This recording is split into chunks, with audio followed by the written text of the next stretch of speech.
Well, dear diarrhea, diary full of shit. Just play along with myself and no one else. Yo, I'm so legit. I ain't got nothing to say, so I figured I'd say some shit.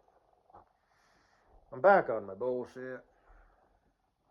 I won't have to do things as hardcore this time. I can just stay in caloric deficit and eat sensible Monday, Tuesday, and Wednesday, and then eat low calorie on Thursday, and then treat myself on Friday, and then eat sensible, Saturday and Sunday.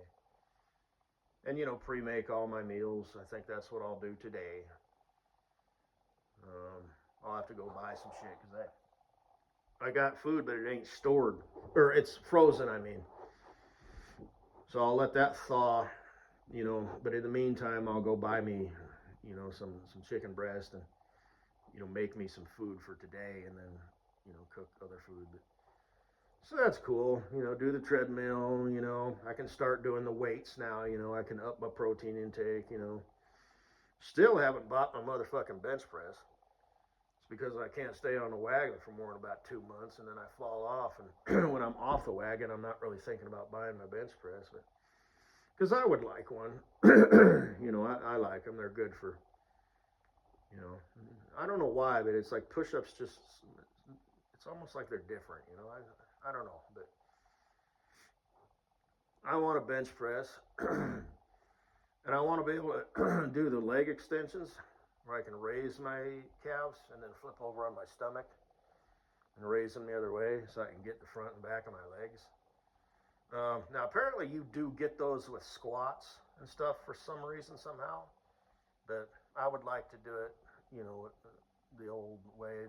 The only problem is the big bench press with the 45-pound bar that you load up with plates. Those usually don't have the leg machines. The smaller bench presses usually have the leg machines. So, hell, I guess I don't care. As far as the multi-station machine, I've decided I don't really need one because I can do like butterfly curls on my adjustable bench, and I can just do like lat pulls with a pull-up bar.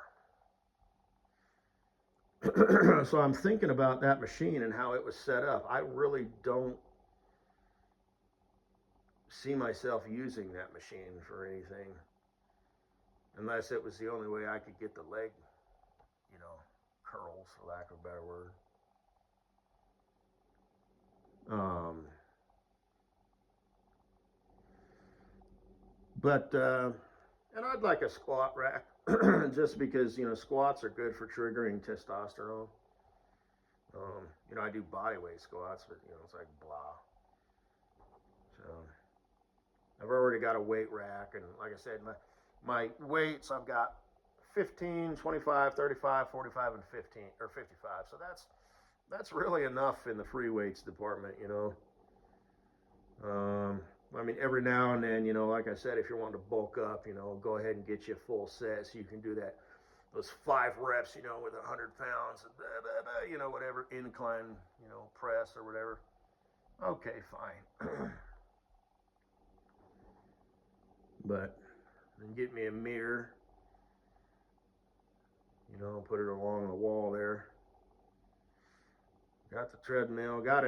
It's like a reclining bike, which is better for dudes because if they spend too much time, sitting on a bicycle seat, that space between their balls and their asshole, um, is bad for like, your junk. I don't know. But and I'd like to get a rowing machine. That way, it's working my legs and my arms, and getting a little bit of cardio. The bike, I'm not doing anything with my arms. I'm pedaling and it's adjustable as far as resistance. But usually what I would do is I would read a book, or listen to YouTube videos. Um, while I was doing the bike, the treadmill. I've never tried reading a book. I know some people read magazines and stuff, but I think it would be too hard to focus on the words, because it's like you're bouncing, for lack of a better word, you're vibrating your skull. But I've never tried it. But I usually listen to YouTube videos while I do the treadmill, Oh, shit. As far as free weights goes, like I said, I might have to just start, getting in workouts. Instead of doing 20 reps, on all the major muscles, up to 100 and then just sort of customizing it after that, because I would always get my 100 reps in. And skipping a day, because that's important. So, but anyway, so that's just a quick little what have you for anybody who cares. But Katie Boo, I looked up those videos on King of Queens, and that girl, Lee Remini, who plays Carrie, she kind of ever so slightly reminds you of you. Sometimes even looks like you. She's got her hair up in a bun, she's kind of got that, plickety-plack look going on. And that show ran for like 12 years, so there was kind of, in the beginning, she was plickety-plack, and then she, thickened up. I don't know if she had a kid or was just going through some shit in her life or both or whatever. But, she got thicker in the body and thicker in the face. And then, I don't know. But I guess it must be fate. Because New York, you're originally from New York, maybe, I don't know. I don't know what the deal is with that. Doug is a fat boy. Those are mismatched, even when Carrie was thicker. But anyway, because they say when you're in love with someone, everything and everybody reminds you of them. So. Latte date. Well, what about that one chick that you just said reminded you of Clee? Well, I guess maybe you two should have a panty pillow fight, and whichever one of you can make me blow my load the hardest and the best, we'll have to give it a week between, so I can rebuild. So whoever wants to go first, they're okay. So, because I pretty much blow my load every day, sometimes 4 or 5. So I'm gonna have to wait and let that shit build up for like a week, and then, you two will have some sort of panty pillow fight. Whoever the winner is gets to sex me up first.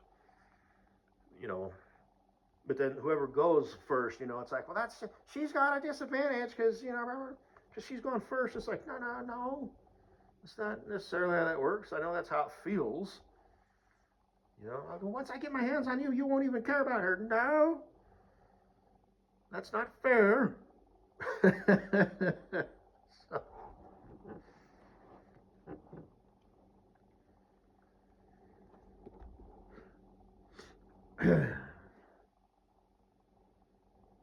Guess that's all I gotta say, baby. Hey, yeah. So now that you said that, are you gonna go get some chicken wings because you mentioned those? Well, that is a possibility. I could do that. And I could get back on my bullshit tomorrow.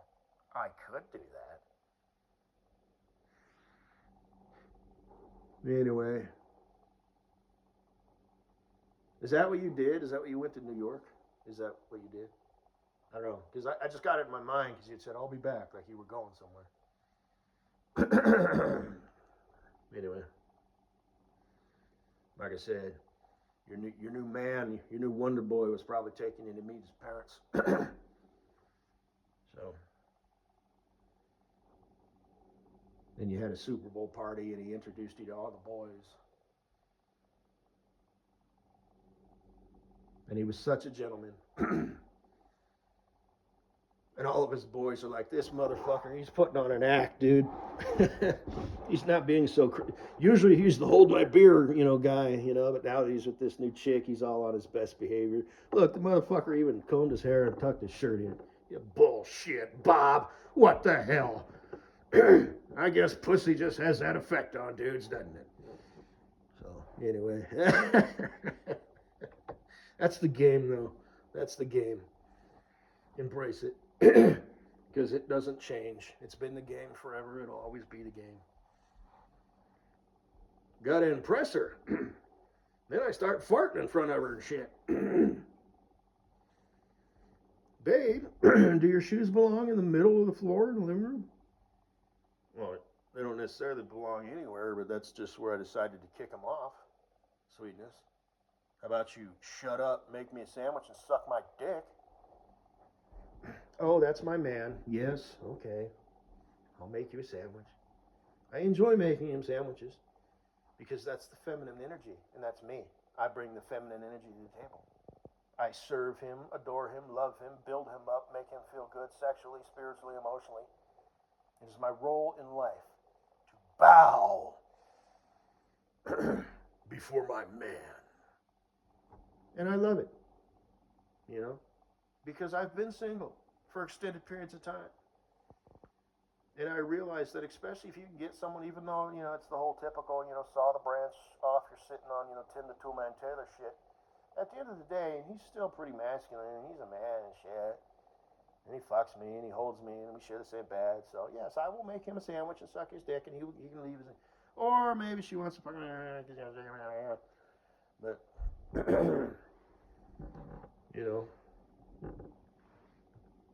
that's going to be in my book that I write, because I'm going to write a bunch of books on how to do anything and everything. Well, if she's a good traditional woman, she'll let you put your shoes wherever you want. She might suggest, but if it's a habit that keeps happening and she keeps calling you on it, well then, if she's worth a damn, she's going to realize that he's going to perceive that as you nagging. So if that just needs to be something that you accept, that he likes to kick his shoes off in the center of the living room, and watch TV or whatever, then woman, that's what you do. Unless you're the type of woman who's in which case, well, good luck. Because eventually you're going to start to despise each other and you're going to fall out of love, vice versa. If he's a decent dude, he should start putting his shoes, in the corner or the closet or wherever you want to keep them. I keep mine in front of the door. There's usually a place for that.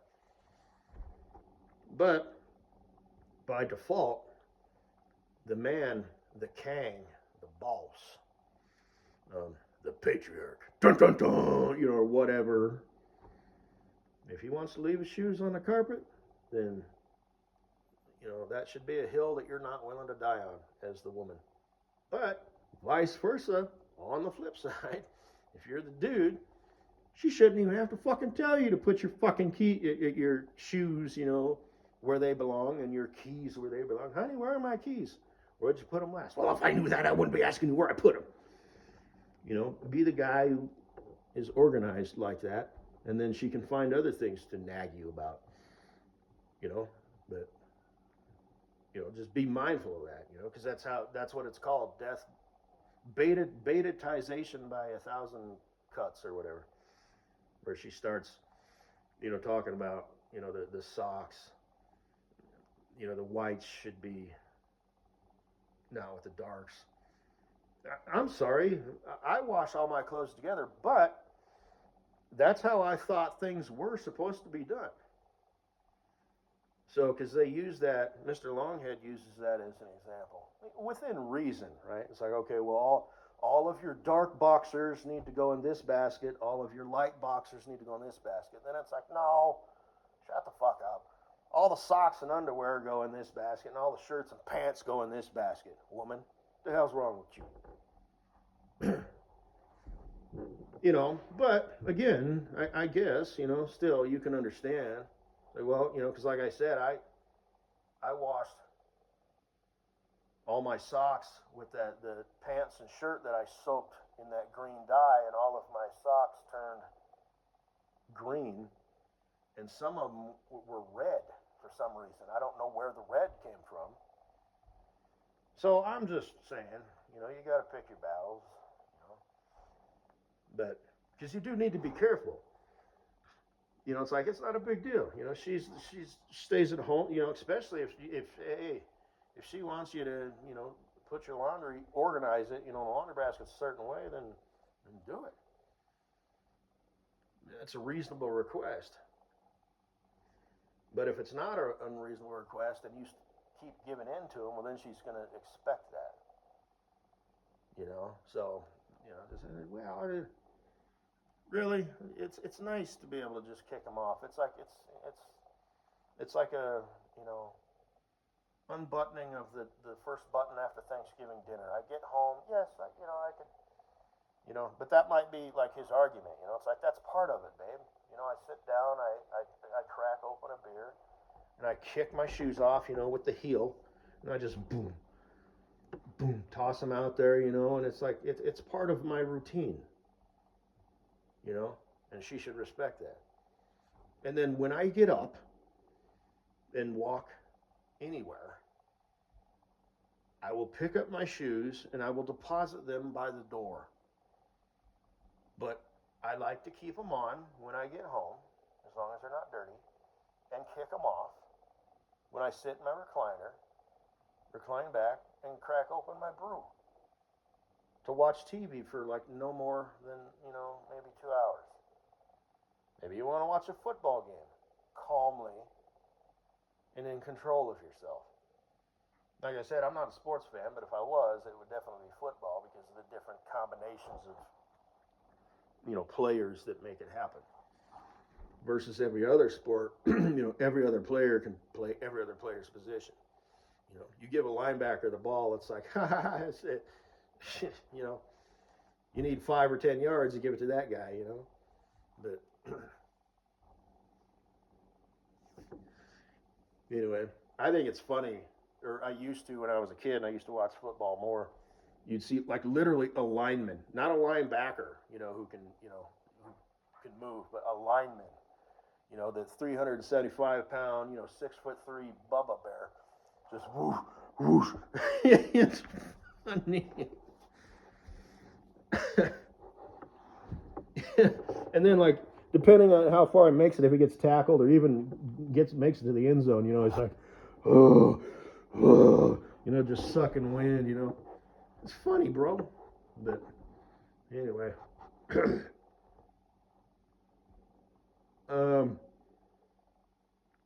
I guess that's all I gotta say, baby. Must be fate. Must be fate. But I'm not Doug Heffernan. Okay, so let's get that straight right now. So,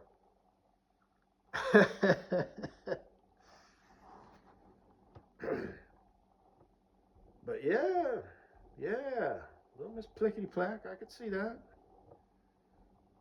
Anyway, but you'll have to work that out with Kleber. You two will have to rub it out before you rub me off. Winner gets to rub me off first. So. He's got a fetish, sir. We sent him to Earth to be part of a breeding program. He didn't want to go. We sent him, in the machine. He was cleaning it, and we were like, we got you. Yeah, what you going to do now? Yeah, he's got a fucking panty fetish, and he doesn't do shit. So the guy just can't win. No matter how much we try and set him up for success, he just squanders it away. It sits in the corner and collects dust. I don't think we're going to get anything out of this guy, sir. Because that's how that happened. That's how I came to me. That's why I'm here.